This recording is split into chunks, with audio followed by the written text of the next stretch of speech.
Hey there, Gemini. How you doing this evening? My name is Sherilyn, and I am here to do your weekend bonus reading. This one is going to be for the 7th, 8th, and 9th of November, which hopefully is Friday, Saturday, and Sunday.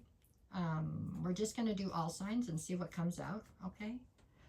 All right, so this one is going to be for my Geminis, the Gemininis. Let's see. We got Gemini, Gemini, Gemini. Okay. I got all the cards. There we go. Okay, here we go. If you are a Gemini currently dealing with an Aries, I've got the Ten of Pentacles and the Devil.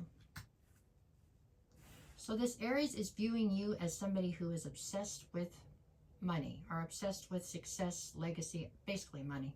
They're saying that you have an obsession with money, and it seems to be causing a significant rift between the two of you, or in whatever the dynamic between the two of you is, okay? That's what I got there.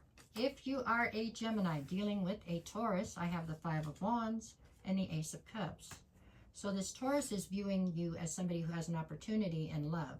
However, you are not pursuing it because you're very conflicted right now. So I guess if the opportunity was with them, then they're viewing you as a missed opportunity. If it wasn't, if it's with somebody else, then they're just viewing you as somebody who's not taking advantage of the opportunities being shown to you. Okay? If you are a Gemini dealing with another Gemini, or if you are, this is your future self bringing your current self a message, you get the World and the Eight of Cups. I do believe that your future self is trying to tell you that the cycle needs to close. It's time for you to walk away from something. Okay? If you are a Gemini dealing with a Cancer, I have the Six of Pentacles, right? Six of Pentacles, and then the Knight of Pentacles. So this Cancer is viewing you as somebody who is having a very hard time getting traction on things right now. Your mind goes 1,000 miles an hour, but you're not getting any traction. You're not managing to move on the things you're trying to do. With the Six of Pentacles, they feel as though there's a lack of reciprocity in the dynamic between the two of you.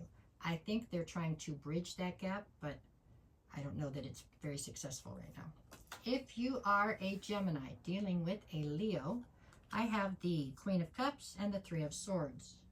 So this Leo is viewing you in the Queen of Cups. They see you firmly in your feminine. They see you somebody who's intuitive, somebody who's maternal. You're very loving, very nurturing. You're also somebody who has a very hard time holding up your boundaries, and oftentimes you let people kind of run all over you, okay? With the Three of Swords, they're seeing you at it being in the Queen of Cups, but dealing with a lot of heartbreak right now. For some of you, the heartbreak is at the hands of the Leo, I think, yeah. They had a part in it, is how it feels. If you are a Gemini dealing with a Virgo, I get the Queen of Swords and the Chariot. So the Virgo is viewing you as being like the Ice Queen. You are somebody who's very intelligent, very defensive. You're somebody who's not letting emotions be part of your day-to-day decision-making or life, basically. You've got your emotions locked up and you're not letting them out, okay? With the Chariot, though, they feel like your persona is helping you to move forward in life. So it's taking you towards forward motion and victory. I don't know that I feel there's any romance in most of these right here, to be honest, but that's what they're saying. If you are a Gemini dealing with a Libra, I have the Page of Cups and the Eight of Pentacles. The Libra is viewing you as somebody who is 100% committed to whatever the dynamic is that the two of you share. With the Page of Cups, they feel like you have some unrealistic expectations possibly out of the dynamic, but you're still 100% committed. So there you go. If you are a Gemini dealing with a Scorpio, I have the Six of Swords and the Judgment card. So the Scorpio feels as though you've called judgment on them. They feel like you're detaching from the situation to try to sail your ship, which is your life, off into calmer waters.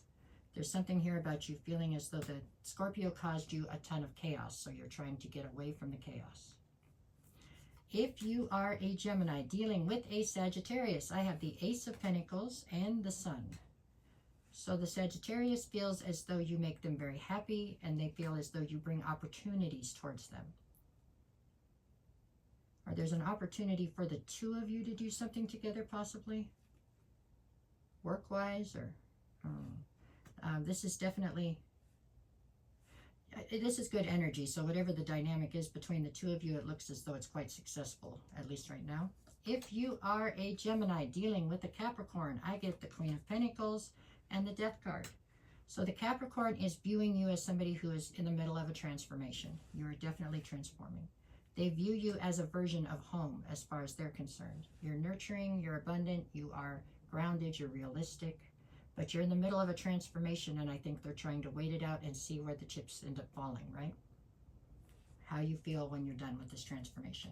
If you are a Gemini dealing with an Aquarius, I have the Wheel of Fortune and the Four of Pentacles. So the Aquarius is viewing you as somebody who is holding on too tightly to something you should cut loose of. And I think they're praying that the Wheel of Fortune will intervene. That's what I got there. If you are a Gemini dealing with a Pisces, I have the Three of Pentacles and the Knight of Swords. The Pisces is viewing you as somebody who they very much so want to continue to collaborate with or collaborate with in the future. With the Knight of Swords, they feel that you're on a crusade for clarity right now. So when you get back from your crusade, they still want to collaborate with you. But for now, I think they're letting you be while you go through whatever you're doing. For Friday, I've got the Five of Swords and the Star card. So there's some sort of conflict that arises on Friday, but it doesn't dampen your spirit or your optimism that things will all work out and be just fine. Okay. Saturday, I have you with the Ace of Swords and the Three of Cups. So it looks like there's a reason to celebrate. Some sort of truth comes towards you. Something that feels like you've been looking for a minute. You finally find the truth you've been looking for. Oh, excuse me. On Saturday. Sunday, we have you with the Four of Swords and the Two of Wands. Because of the truth that you come into on Saturday, Sunday, you're left at a crossroads where you have to decide what path you want to take for the rest of your life. Don't decide on Sunday. Just give yourself a break and rest, okay? You can decide on Monday. That's how I see it.